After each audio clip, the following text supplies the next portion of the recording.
Dove sono le luci? Dove sono le stelle? Dove sono i re magi? Dove sono i ricordi? Dove sono i pastori? E le cornamuse? Perché c'è silenzio? Le finestre sono chiuse e la gente per strada non ci sta più nessuno che compra, che canta con le buste già piene. Dove sono i bambini? Per loro è la festa, perché si sta soli con i propri dolori e non è più Natale, ce lo hanno rubato, qualcuno ha sognato di averlo vissuto. Se non è più Natale, che cosa rimane? Un giorno banale che fa ancora più male.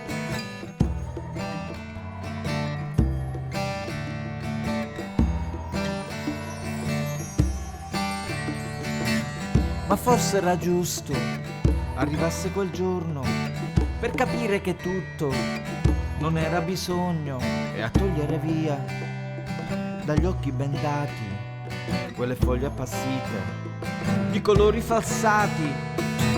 E ci dicono adesso di stare distanti, come stare lontani fosse quasi normale, e cerchiamo un sorriso che rimane nascosto.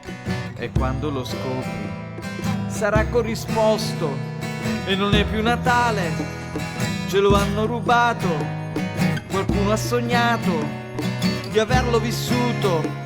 Se non è più Natale, che cosa rimane? Un giorno banale che fa ancora più male. Ed è nuovo Natale, dimenticato, pensando che fosse solo un grande mercato. Come nascere nuovo, vestito di bianco, come la neve, ed è vero Natale.